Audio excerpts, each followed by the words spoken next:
transitioning from a fossil fuel-based economy to a more sustainable future. MN350 is one of the groups that's pushing for this transition to protect our futures. You can even get involved too. That's great, especially since I'm concerned about pipeline projects like Line 3. How can I help MN350? Just find them on Facebook or visit mn350.org. Hey Cudahy to all my friends and relatives in four directions. This is Robert Pilot of Native Roots Radio presents I'm Awake. I'm here to ask you for your support. Finding honest Native-centered news is not easy. But with your support, we're able to provide accurate information about Standing Rock, Line 3, treaty violations, and COVID-19 in our Native communities. Please visit Native Roots Radio Network on Patreon and donate if you can. That's Native Roots Radio Network on Patreon. Pinigigi, and thank you for your support. As we head towards colder weather, it's important to make sure you're up to date on vaccinations and protected from COVID-19. The Native American Community Clinic is now administering the updated Pfizer bivalent booster. The updated bivalent booster helps protect against the original COVID-19 strain and against newer Omicron variants. And it will help restore protection that has decreased since previous vaccinations. People aged 12 and older are now recommended to get an updated bivalent booster dose at least 2 months after their last COVID-19 shot. That means the bivalent booster may be given after a person's primary series or after their last booster shot, regardless of what brand you received before. Even if you've already had COVID-19, you should get vaccinated. Right now, at the Native American Community Clinic, you can get COVID-19 vaccines, including updated boosters, at the same visit as other vaccines. However, if you've received a recent monkeypox vaccine, you may need to wait 4 weeks before you can get a COVID-19 vaccine, and you should discuss this with your provider. Schedule your vaccination appointment with the Native American Community Clinic by calling 612-872-8086.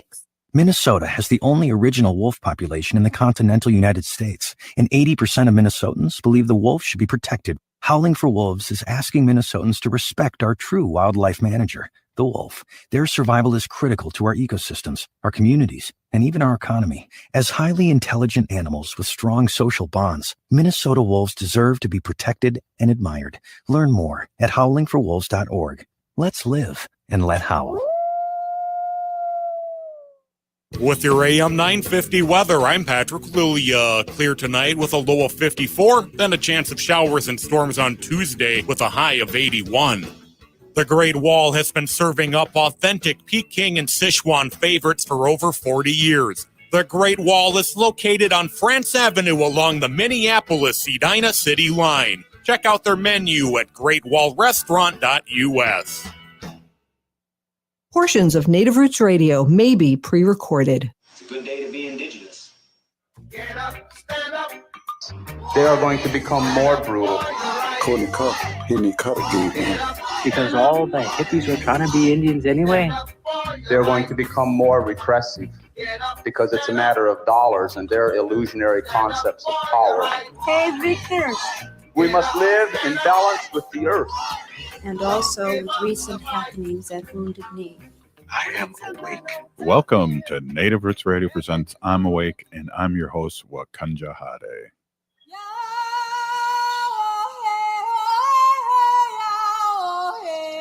This is Leonard Peltier. I am in Coleman 1 U.S. Penitentiary, and I'm listening to Native Roots Radio.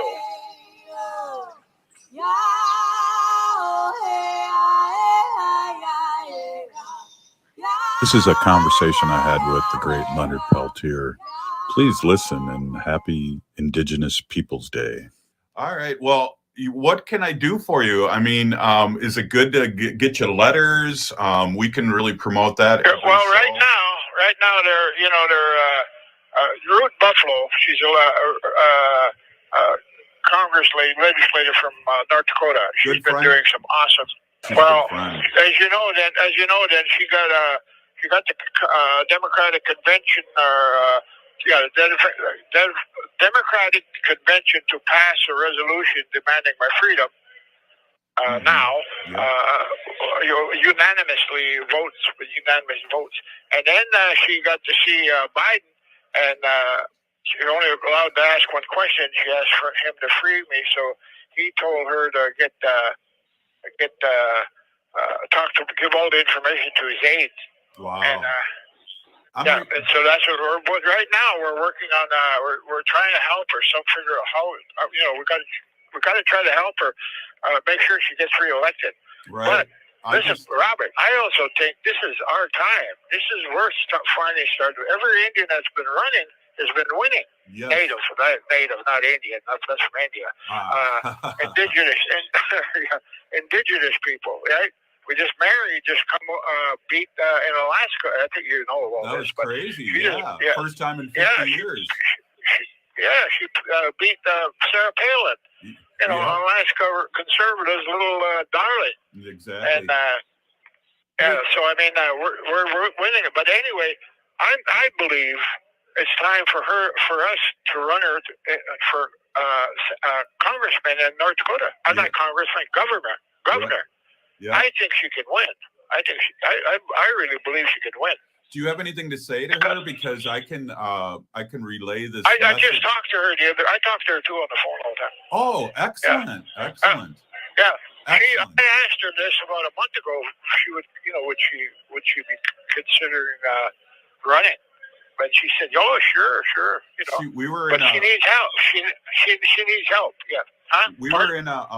I was in a fundraiser for her a couple days ago, and people were talking about senator. So that would be cool. Well, either one. That would be very, very useful too. That would be very helpful to our Native nations. So, what can I do for you? What can I send you anything or Well, no, I'm in a very strict place, and there's very little I can do. But listen, I have low points. I should be in a camp, and now the government, courts are saying, the prosecutors are saying I was found not guilty of murder because they don't know who the shooter is, and you know all this. But now that I'm guilty of aiding and abetting. Aiding and abetting is not even a violent crime. You should have been out. So I've done 47 years on a non-violent crime. I know. But that's not true. It's just they're making it. That's all they're doing.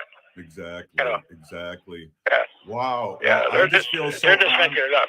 I feel so honored that you've called me. I just can't tell you. Well, I'll be calling you a little bit often now. Okay. Then so I can reach you just about any time I call, right? Exactly. And unless oh my God, I just say something to my audience right now, and then I can put this on the air too. Okay. Well, what we're doing right now is since Biden has asked the aide to get all of the information from to his aide, and then he's going to bring it to him. But we're trying to set a delegation up to go to. Ruth as one. I want Ruth to go. Then the U.S. attorney, publicly apologized to what he did to me at the trial. Unheard of, first time in history, blah, blah, blah. But, and I don't think I'm my lawyer or the tribal chairman, because they promised to build a house on my land if I get home, right?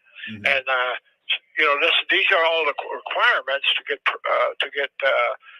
out and whatever, Mm-hmm. And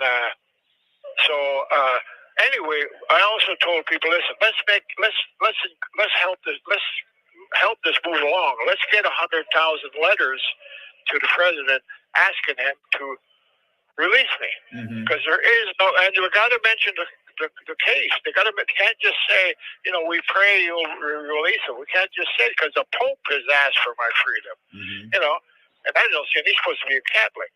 So we need, well, some people are saying, the hell with that, let's get 200,000. I said, look, let's just go for 100 first, then we'll keep going, But we need people. I need people to help me that way. Please help me. Yeah. Well, we'll get postcards out there set up and get the address to the president's office and make this happen. That's a great idea, and that's very simple for people to do. Yeah, it is. Just got some stamp in an envelope and a sheet of paper, but write legibly and make sure that just tell people should mention, instead of just pray. I pray that you let him out and all this stuff. Tell them you're outraged at what they did, because this is the Constitution they violated. And I mean, they if they did this in the military. If they violated the way they did in the military, they get executed. Right. Right. So I mean, That's how serious of offense it is. Well, when you get out, it's going to be like Mandela, and the natives are all the natives and Indians across Turtle Island are waiting for this to happen. So here's something tangible that they can do. Well, I appreciate all that, and I'll do whatever I can when I get out. If I'm allowed to travel, got to remember I'm going to probably be on some very strict order. I hope not, but I probably will. But if I don't, I will go and speak to them. I will go and, but I'm not going to stop helping my people. I've been at this all my life, ever since I was 9 years old when I went to boarding school. And, but right now I need some help.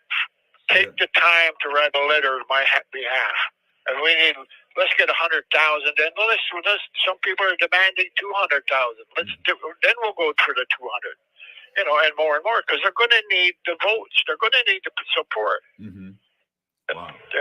That's what I need. That's what I need. I need people to help me. To help me now. Right. And they will, and I appreciate this. I think we're going to be cut off soon here. Yeah, right. Pretty close. I'm going to put that on probably Wednesday. So when I edit this. Okay. But wow, I just feel so honored that you called, and I've been just following you. I was friends of Clyde Belcourt until he passed a couple years ago. You know all those guys, I know all of them. I was with around. I was really close to Dennis and Vernon Belcourt. I was real close to them too. But I've been in the struggle since the 60s, bro. 50s, actually, because the Turtle Mountain Chippewa Reservation was the second reservation to be terminated. Menominee, then the Turtle Mountains, right? Yeah. We stopped them there. I was only 13 years old, but my dad and them were all out there raising hell, took over the agency, said, you didn't even pay us for it, you stole from us, and now you want to take our little reservation? Okay, we're getting close. Yeah. Now you want to take our little reservation? No, that ain't going to happen without a fight. Well, with your that was 1958. Well, with your work with the American Indian Movement, made us young people proud to be Indian, and I want to say thank you. We put our lives on the line. We put our lives on the line for the people because we said, what good is of it? We've seen what happened with the Indians that relocated to the cities and stuff. We've seen that. We said we don't want that. And look how good we've done after we did start getting funds of taking care of our own government and everything else like this. We got universities, we got colleges, we got vocational schools, we got homes for elders and retirement homes, and we're using that money. At least most of us are using that money to build a nation. We're not giving it out to the. That was Leonard Peltier. You're listening to Native Roots Radio presents I'm Awake, and we'll be right back after this short break. Stay with us. Hey, Ogama, I've been hearing a lot about this term, climate justice. What is that? Climate justice is recognizing that the negative impacts of climate change don't affect all people equally. It also means transitioning from a fossil fuel-based economy to a more sustainable future. MN350 is one of the groups that's pushing for this transition to protect our futures. You can even get involved too. That's great, especially since I'm concerned about pipeline projects like Line 3. How can I help MN350? Just find them on Facebook or visit mn350.org. If the statistics say that 1 in 3 Native women and 1 in 6 Native men have experienced sexual assault in their lifetime, it means our whole community is affected by sexual violence. 1 is too many. Don't stand by, stand up. Don't engage in acts of sexual violence, and shut down the dirty jokes, the gossip, the victim blaming and shaming. As a community, we can change the way we respond. Contact the Minnesota Indian Women's Sexual Assault Coalition to attend a workshop to learn more. Sponsored by the Minnesota Indian Women's Sexual Assault Coalition. J&S Bean Factory is a Native-owned, community-supported, cozy, artsy coffee shop which offers roasted on-site beans, live music, and baked goods. Relax in the beautiful outside patio. City Pages writes, voted top 10 coffee shops. Tucked into a quiet corner of St. Paul's Highland Park neighborhood, this coffee shop roasts beans on site from the best coffee growing countries in the world. Located at 1518 Randolph Avenue, St. Paul. The good stuff. At Metro State University, students learn from expert instructors in high-demand degree programs such as healthcare, technology, cybersecurity, teaching, and business. As one of the most diverse universities in Minnesota, Metro State University is a flexible learning environment dedicated to equity, inclusion, and anti-racism. Explore more than 60 high-quality undergraduate programs at Metro State University's Open House, online October 11th through 13th, and in person October 19th and 20th. Visit metrostate.edu for details. I'm Lieutenant Governor Peggy Flanagan, and you are listening to Native Roots Radio.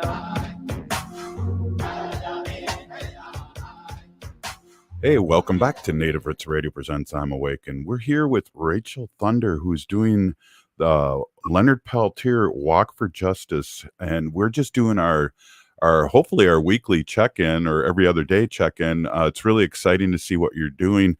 Welcome, Rachel. Tante, Robert, and Tante to everybody who's listening. Thank you. So that's where are you at as of we're pre-recording this on Sunday. Where are you at as of today? So the walk is about 30 miles west of Toledo, Ohio, as of right now. And our goal is to get into Toledo tomorrow and the beginning of the day on Tuesday. And we'll be having a rally Tuesday at a park there in Toledo, Ohio. That'll be at 2 p.m. Yeah, that's cool. So just to let everybody know that isn't paying attention or just listening for the first time on our show, Rachel in the American Indian Movement Grand Council has done a walk or doing a walk that started in the Twin Cities and is going to end up in Washington, D.C. on November 14th. And that's a long way to walk, Rachel. Mm-hmm. Yeah, we started on September the 1st at Cedar Field, right there next to Little Earth on the south side of Minneapolis, and walking to Washington, D.C., like you said, Robert. It's about 2.5 months total of walking. It's 1,103 miles. We're averaging about 25 miles a day with our core group of walkers. And, like you said, this walk is called Leonard Peltier's Walk to Justice. It's coming straight out of the American Indian Movement Grand Governing Council. The walk is, we call this a walk to justice because that's what we're asking for. We're asking for justice for Elder Leonard Peltier, for him to be free. But we're also asking for justice for our people, for the Indigenous people, the true and original people of Turtle Island. Justice for them and all of these issues that we still face and have faced since the beginning of colonization. Leonard, he represents a lot of those injustices, they tried to make an example out of him. They tried to say, if you resist us and you resist this system and you resist colonization and, you don't leave your traditional ways behind, then this is what's going to happen. And, it didn't work. Even though Leonard is still in prison, their efforts and their attempts to silence and control our people, it didn't work because we're very much still here. We still have our traditional ceremonies. We still have our languages, our songs, our cultures, our people, our tribes are all intact. Their attempt, it didn't work. So, the only thing that they can do now is let him go. Exactly. And for you people out there listening, our white allies, and of course our Native brothers and sisters, Leonard was part of the American Indian Movement, which for me, being a 61-year-old man, really inspired a lot of us in my generation because we weren't always proud to be Native American. We hid in the bushes, so to speak, until this proud group of American Indian Movement people came out and said enough's enough. And that's just a short version of it, Rachel. Yeah, well, Leonard's been in prison for, going on 47 years, 78 years old. I'm 31, every single breath that I have taken, there's been a matching breath from Leonard behind prison walls, behind prison bars. I grew up hearing the stories and hearing what happened. I'm an Ames baby. I grew up in Ames. My parents were in Ames. It's far past time. He's done 47 years for a nonviolent crime for aiding and abetting. It's a nonviolent crime. He's been eligible for parole.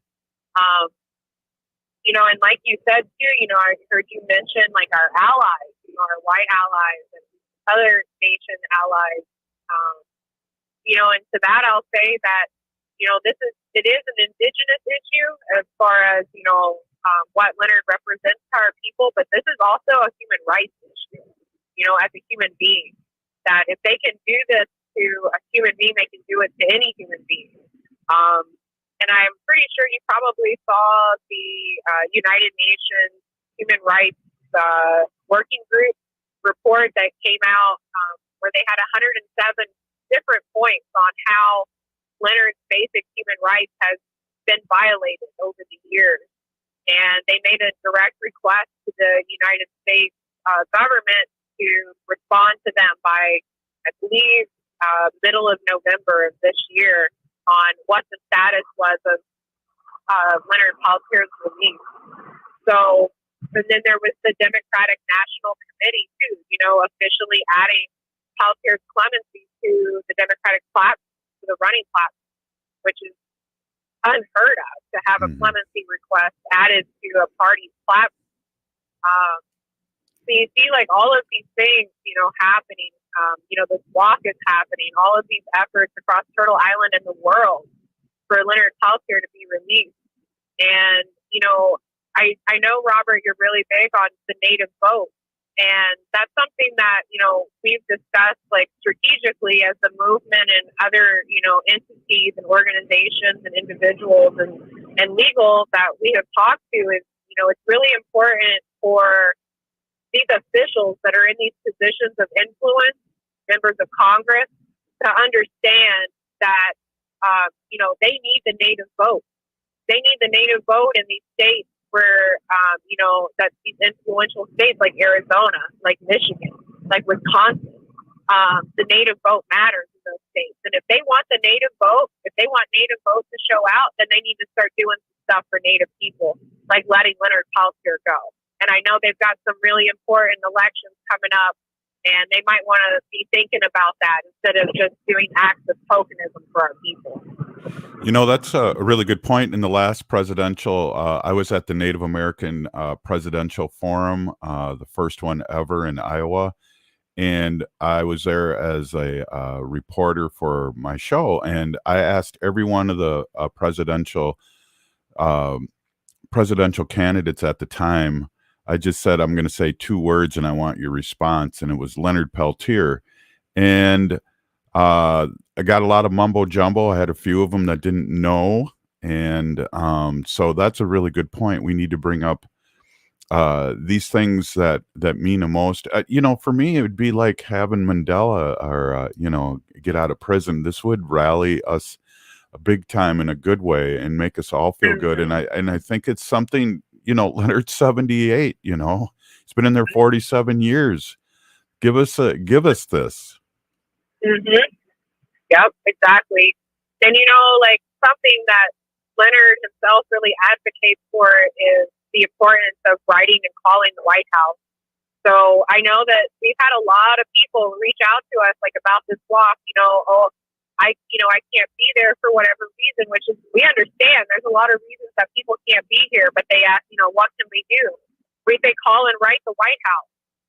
If every single person who was listening to this radio show wrote a letter to the White House demanding the urgency of clemency for Leonard Peltier, demanding his release,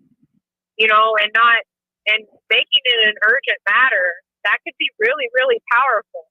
And so we understand that there's a lot of warriors out there and people who fight for the people, that fight for all people, not even just our people. And, we're putting that call out You know, if you can't be here on this walk or you can't be present like at our rallies or in DC, there's a lot of other things that you can do. And one of them, and one of the most important things you can do, is call and write the White House. Yes, definitely. And earlier on in the show today, we're having Leonard. We had Leonard on, and that's what he said. We need 100,000 or 200,000 people, and everybody that's listening to the show and just into justice need to send the president not prayers. Remove, at the end of our show, Rachel, we always say free Leonard Peltier now. And that's huge because it's justice, like you're doing there. It's justice. Yep. Call and write the White House. Call and write your local members of Congress. House members, senators. Call and write people in the Bureau of Prisons, the Department of Justice. All of those entities that are in those positions of influence to see Leonard's release, write them, put pressure on them. And like you said, Robert, not in a gentle way, because this is urgent. He is 78. He has type 2 diabetes. He has an abdominal aortic aneurysm that's fatal if it ruptures. He had a stroke that he lost 80% of vision in one of his eyes. It's time to let him go home. It's past time. He should have never even been in there to begin with. The only thing that he's guilty of, in his own words, is fighting for his people. Right. Well, hey, we're here with Rachel Thunder with a Grand Governing Council of American Indian Movement, and she's on the Leonard Peltier's Walk for Justice, which ends up in November 14th in Washington, D.C. Peeny Gigi, Rachel, and happy a day before, and I guess it is today where this will be heard, Indigenous Peoples Day. And thank you so much for what you're doing. Yep. Thank you, Robert, for having me on. And if anybody wants to get connected with the walk, we have a Facebook page that we do daily updates. You can reach out to us there. That's Leonard Peltier's Walk for Justice on Facebook. Well, P. Gigi, thanks again. And we'll be in touch again. Thank you so much for spending this time and really telling our audience and educating our audience. And that's what we're all about here on Native Roots Radio Presents. We'll be right back after this short break. Stay with us.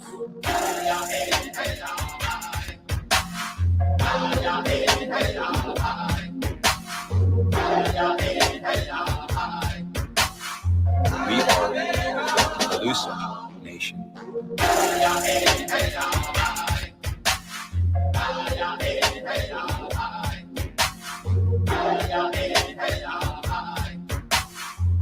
are the Elusive Nation.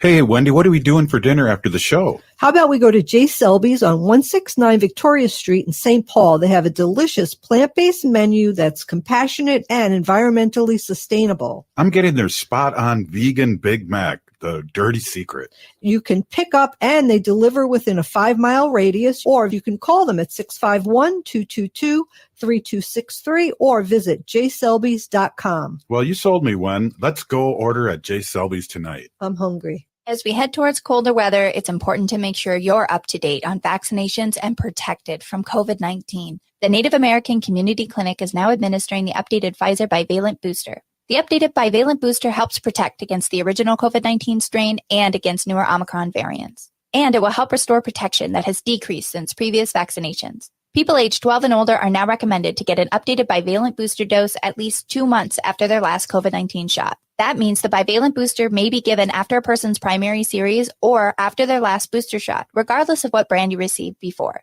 Even if you've already had COVID-19, you should get vaccinated. Right now, at the Native American Community Clinic, you can get COVID-19 vaccines, including updated boosters, at the same visit as other vaccines. However, if you've received a recent monkeypox vaccine, you may need to wait 4 weeks before you can get a COVID-19 vaccine, and you should discuss this with your provider. Schedule your vaccination appointment with the Native American Community Clinic by calling 612-872-8086. Minnesotans age 65 plus might qualify for Health Partners Minnesota Senior Health Options. The plan includes personal support, coverage for medical, prescription drugs, and dental, plus over 30 extra benefits. Eligibility information is available at healthpartners.com/oneplan. Health Partners is a health plan that contracts with both Medicare and the Minnesota Medical Assistance Medicaid program to provide benefits of both programs to enrollees. Enrollment in Health Partners depends on contract renewal. Hello, it's Randy Rhodes, Team Randy. Glad to be a part of the lineup of Progressive Voices on AM 950. Tune in, join us weeknights at 10. With your AM 950 weather, I'm Patrick. Clearly clear tonight with a low of 54, then a chance of showers and storms on Tuesday with a high of 81. I'm Angela Warner, and my grandpa Jim Warner taught us to treat customers like family. And to thank you for 68 years, Warner Stallion is offering unbeatable appliance savings. Go to warnerstallion.com for a $50 exclusive coupon. Hi, I'm Jane Fonda, and you're listening to Native Roots Radio. And we're back to Native Roots Radio presents I'm Awake, and this is Robert Pilot. Hi, Bonjour, Ani and everybody. This is Ogamaganua on Native Roots Radio presents I'm Awake. Happy Indigenous Peoples Day to all of you. This is going to be a best of show, and we're kind of taking it easy for Indigenous Peoples Day. So without further ado, we are going to have a replay of our interviews with Bobby Wilson Dews, who is Reservation Dogs and Rutherford Falls writer and actor. So here, have a listen. Well, I'm really excited to have Bobby Wilson. A 1491er, also Rutherford Falls, and he's got his hands involved in a lot of different things in Hollywood. And I'm just really excited. I want to talk a little bit about what Bobby's doing and how this experience was with Rutherford Falls and all those great things. I'm just really excited to have Bobby Wilson, the character of Wayne from Rutherford Falls and the writer in the first season. Welcome, Bobby. And you're from the Twin Cities. That makes our heart proud too. Great. Thank you so much for being on Native Roots Radio. Yeah, thanks for having me, Mr. Pilots. That's right. Well, that's right. We crossed paths back in the 90s there as a teacher. I think I was going outside to smoke a cigarette, and I think you were you were coming in from smoking a cigarette. So what different times we had. But hey, really excited. I love your work. And really, you wrote a show. You wrote one of the shows of Rutherford Falls, but also your character's fun. And tell us a little bit how you got hired or how they found you. Yeah, the showrunner, Sierra Teller Ornelas, she's Navajo. I had done like a panel with her that she was a moderator of that was centered around like the work of the 1491s back in Santa Fe. And that was years ago. And like we kind of had crossed paths here and there, but like Indian country is very small. So, I would just kind of always see her around. And I knew that she was writing in Hollywood. And I always was like, every time I got to see her, I'd be like, how come nobody like knows who you are? Like, I go to all these Indian conferences with the 1491s to do like performances or what have you. And like every time people are like talking about representation and I bring up Sierra Teller Ornelas being a network comedy writer, people are like, who's that? I never heard of that.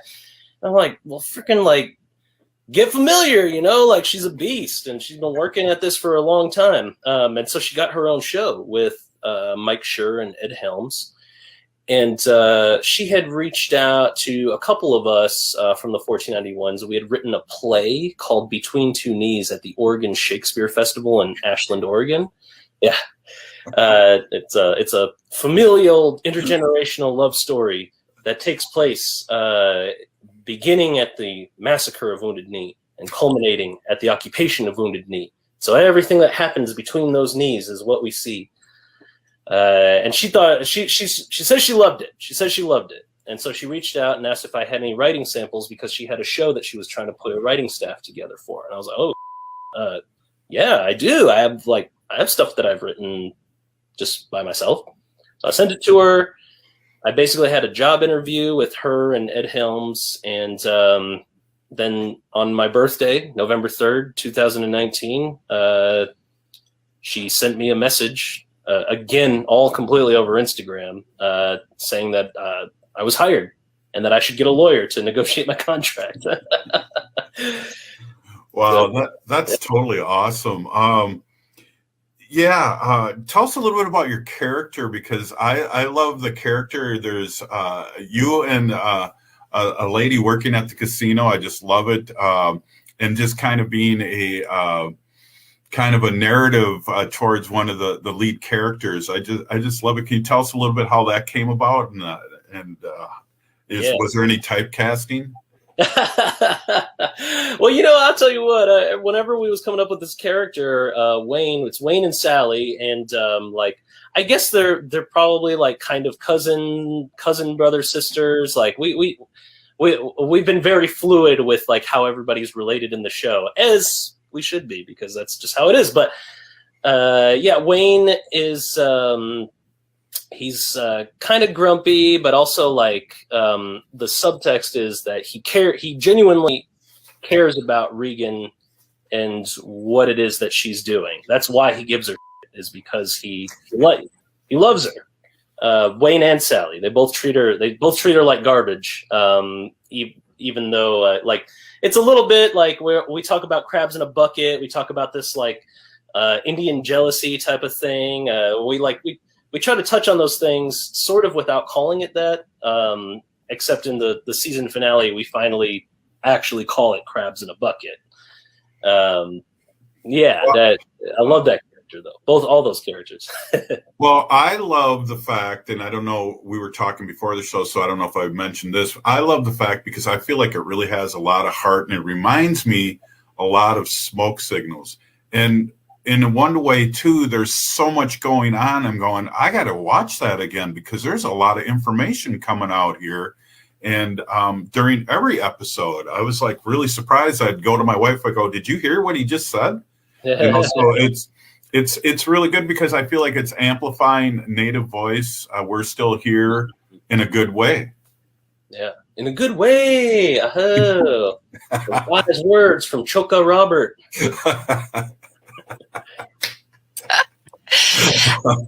I'm not Ho-Chunk, but I always like that word.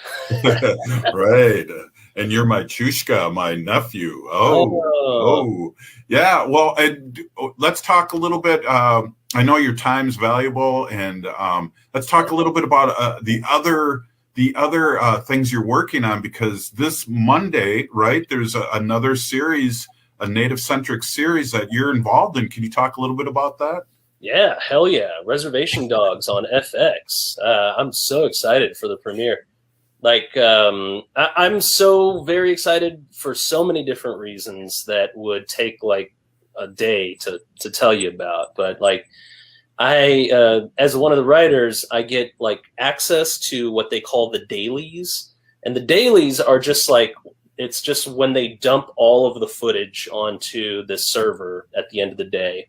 And I'm allowed to like watch them, and it's just raw cuts, so it's like every single scene, and it's like them setting it up and blah blah blah blah blah. But you really get like to see the performances of the actors and whatever. I intentionally didn't watch any of them because I wanted to experience this as a weekly release. I want this to be one of my shows that, because I love that experience. I have like only a couple shows that still do that, that I get to wait for. I'm like, yeah, here comes Saturday. Like, I'm gonna watch my show. And with a lot of streamers, they just dump the whole season on, and you can binge it in like a day or two, if you wanted to. Mm-hmm. So I'm very excited to experience this show every week, because it is unlike anything I have ever seen on television. Hey, the trailers are rocking. I'm just going, wow, what? What? I know. And being a big fan of Reservoir Dogs, I mean, seeing the suits and everything, I'm going, hey, what's the deal here? But wow, totally excited. So what are the 1491ers doing? Well, we're all hired. Well, actually, I shouldn't say that. We're doing a lot of stuff. Yeah. You're good. Yeah. Ogama, do you have a question at all? I didn't have a question, but I did want to pop in, talking about Rutherford Falls and the 1491s and those kinds of things. It's really an experience as a Native person to say, they just said that on TV. It takes your breath away because it's these things that are so familiar to us in our lives that are almost never portrayed accurately on the big screen. So it's breathtaking, the kind of work that you're doing. It's really beautiful, and I truly appreciate it. I've been talking about we need more real Native representation in media for a long time. So thank you for your work. Well, and then the episode that you wrote was called Skoden. Oh, yeah. Right on. We won't talk about that, though. We'll keep that on the low pro, but all our natives know what's up. So how is that experience? I mean, how is it an experience? Because you're going to be writing for Reservation Dogs, too, right? And how's that experience? We only got a minute left, but how's that experience thinking up an idea, putting it on paper, and then seeing it on video or on the screen? How is that experience? Is that like, wow? Mind-blowing. It's mind-blowing, man. I mean, like, you do all this stuff, like, I don't know, you it's all in your head. You write it, you edit it, you talk about it. And, like, the writing experience is you write for 20 weeks. And, like, you just hope that it's still funny by the end of that, because by then you've edited all the jokes, and you're like, is this still a good story? I remember laughing when I first came up with this. And then you see the actors bring it to life. You see all the people involved in the production. Hundreds of people put this stuff together. They literally built a casino interior in Hollywood, Yeah. It looked like a cheap-ass casino.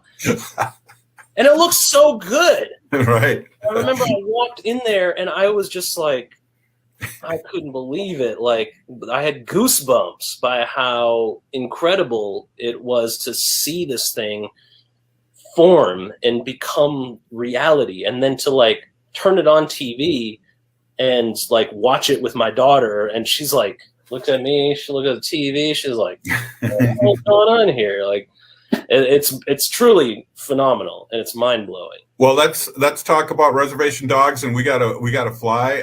You're listening to Native Roots Radio presents I'm Awake, and Bobby, that's coming up this Monday, right? It's coming up this Monday, filmed entirely on location in Oklahoma, the Muskogee Creek Nation. Ooh, I'm not one of them, but I go there a lot. So, Pinagigi for being on. Yeah, P. Damaya for having me.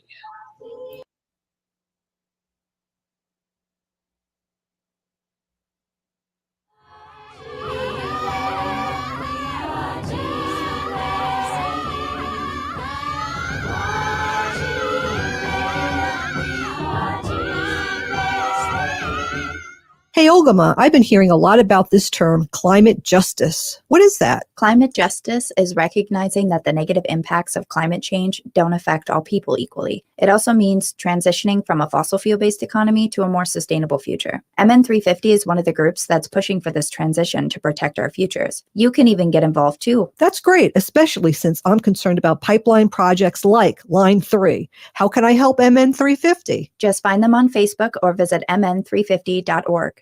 Minnesota has the only original wolf population in the continental United States, and 80% of Minnesotans believe the wolf should be protected. Howling for Wolves is asking Minnesotans to respect our true wildlife manager, the wolf. Their survival is critical to our ecosystems, our communities, and even our economy. As highly intelligent animals with strong social bonds, Minnesota wolves deserve to be protected and admired.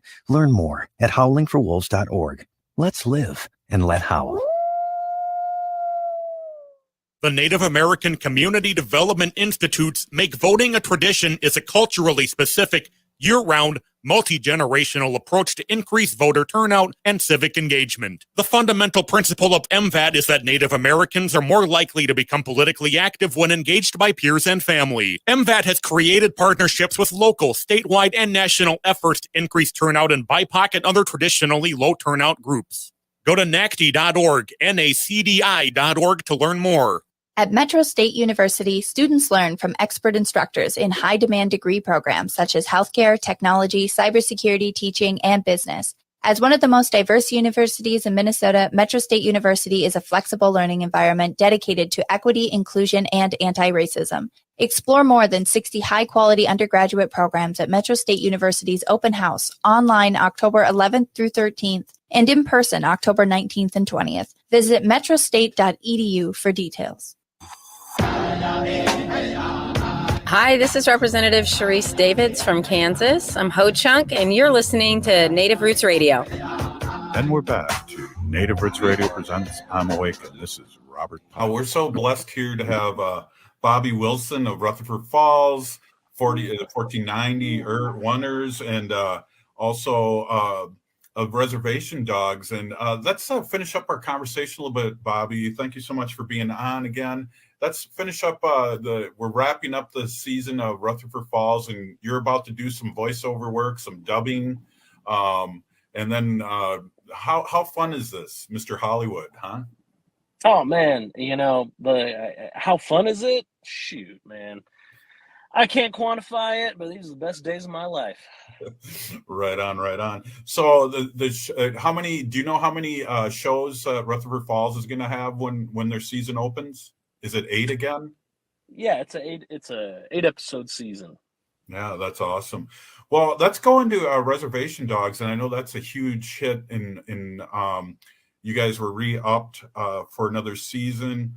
I think I guess my first question is, how did it feel as working with Jumbo working with Mr. Farmer? I mean, I'm like enamored with you, but I can't imagine working with him and thinking nothing but smoke signals. Yeah, man. Gary Farmer is a legend, not just for Indians, but I realized for white people who are super into cinema, Gary Farmer is still a legend. I mean, look at his filmography,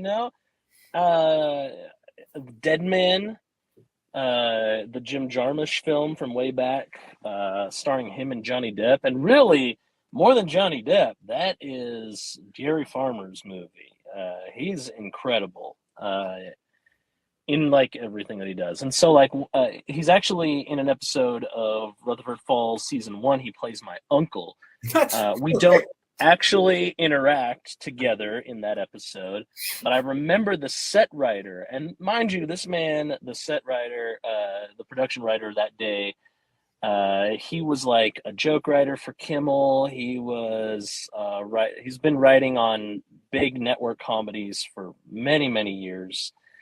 And he comes to me and he says, dude, that's Gary Farmer, and I want to give him a note, but also, I kind of don't. I'm a little bit scared to talk to him. I'm like, why are you scared to talk to him? He goes, are you kidding me? Have you seen Dead Man? That's Gary Farmer. I was like, oh, yeah, okay. So it was fun. I think if this was my first time with him, I might have been a little bit more nervous, but I've had weird, run-ins with Gary Farmer because he's just that legendary over the years. The first time I ever went to Santa Fe, New Mexico, I saw him perform as Gary Farmer and the Troublemakers, his band. Wow. And he was like his own roadie, and me, Sterling Harjo, and Ryan Redcorn got shamed into because we were standing there watching him, and it was like, wow, man, how old do you think he is? Look at that, he's so big, he's carrying all his own equipment still. And somebody says, well, go over there and help him. That's your elder. And we were like, oh, shit. We all got up. And we went over, helped him out. And I was like, wow, that's Victor's dad. And then, I would always see him just randomly in places. I ran into him once in the Twin Cities at the Indian Center. I freaking seen him just on the streets in Santa Fe, just bopping around. And then to have him in Reservation Dogs was absolutely phenomenal. I had been in love with this character already, Uncle Brownie. Like, I knew exactly, like, this is going to be amazing. This is such a crazy character. And what a, like, to get Gary Farmer to play that character, what a blessing, what a trip. And I'll tell you what, man, that scene, I'm smoking him down. You know, he's trying to sell me his old weed that he found, that he buried in his lawn like years ago. You know what I mean? And sorry, I said I wouldn't cuss. I keep forgetting. It's just my natural way of speaking. But so he goes to the dispensary, and my character Jumbo is like, I can't buy this, man. Like, or no, I test it out, and it just like kills my throat. I'm just like, Harshed out. and he's all good stuff, yeah. And I'm like, no, man, no, I can't buy this, you know. And it's an antique. And then Paulina Willie Jack, she goes, hey Jumbo, like, why don't you smoke Uncle down? And I'm like, oh, I got something for you. I pull out this big bong, and you know, it's funny, like on the set, we're not smoking actual like THC weed, but we are smoking weed. But it's like the O'Douls of weed. It's just CBD. It's purely CBD. There's no like whatever the stuff that gets you stoned, you know. Yeah. But it's actual like weed and plant, you know. And so like we stuff it in there. And Gary tells me right before we start filming that part, he goes, I can't just fake it. I can't fake it. It's not going to look good. It's not going to look good. And, you know, people are like, you don't have to hit it. You don't have to hit it, Gary. It's fine. Like, he's got an actual lighter. He can actually hit it. It's a real bong. And he's like, they're like, we'll just, you know, with effects, we'll make the smoke come out. It'll look real. And he's like, no, it's going to look bad. It's going to look bad. So I'm actually going to hit it. And I see him go for it. He fills that whole bong full of smoke all the way up. And I'm like, oh my, fills the whole bong up. He pulls that sucker out and he freaking clears it. All the smoke goes up. And he just like coughs his smoke everywhere. And like inside, I'm going, oh my God, like this man is going to die. But I don't want to mess up the scene because he just did this crazy thing. And so I'm just like, hey, you know, really just trying to play into it and not ask him if he's okay and wants to sit down. And he looks at me in his eyes. He's just like, there's just tears running down his eyes. There's snot coming out of his nose. He's drooling. And he goes, it's good stuff. That's awesome. Poor guy. That's awesome, though. Yeah, you know, it was amazing. You know, from the days of Powwow Highway to, you know, it's just it's really great to see. Can you hear me? Yeah. Way-o. Can you hear me? Boom, boom, everybody say way-o. Yeah, I can hear you. Good. Okay, go. Wow. Bobby, that was a great story. Just working with those icons and the Native American voice getting out there in comedy. And I just want to say thank you so much for doing that. We got another minute or two here. Can you just, are you excited for Reservation Dogs like I am? What's the vibe going on? Oh man, I am so freaking pumped about season 2. It is bananas. Like getting a second season of a show like gives you so much permission to do so much more. Especially with how successful season 1 was of Reservation Dogs. It's like going into we start filming in Oklahoma in mid-March, and we're going to go until May. I get to be on set this whole time as a production writer, which I'm super pumped and super nervous for, but it's going to be great. I can't wait. You know, I got Migazi Pensino and Tasba Chavez as my cohort for production writers. So, you know, they've got a lot of seasoned experience on me. So I'm so freaking excited to see how insane this thing is. If you need an old Ho Chunk to come down and do a cameo, let me know. I'll fly down on the first plane. Yeah. Choka Pilot We'll will see come on you now. there, Choka. Yeah. I can't wait for the junior elder scene. Do I bring him a plate? Do I not? I don't know. Yeah, he gets his own, I think. Yeah. or the junior elder like myself just looks sad when the other elders are getting their plates. So I'll practice doing that. But yeah, appreciate you spending some time with us. And really, you're making us here. I know you're an old and a young employee too. I got to give you a shout out on that. You and Dallas, which blows my mind. Which blows my mind. That organization's still going on, and I have a lot of former students that are working there, and it's a great legacy that you had. Yeah, thanks, man. It's freaking crazy to think about staying at Indi Young as a teenager, and then now I'm just like, I don't know, writing TV and getting flown around to be on it. I'm freaking blessed, man. You are, and my ancestors every day. Pinigigi, you are blessed, and we're blessed to have you on. And thank you so much for all you do and all the good words and the great spirit that comes through you and your characters and your writing. I really, really appreciate this time.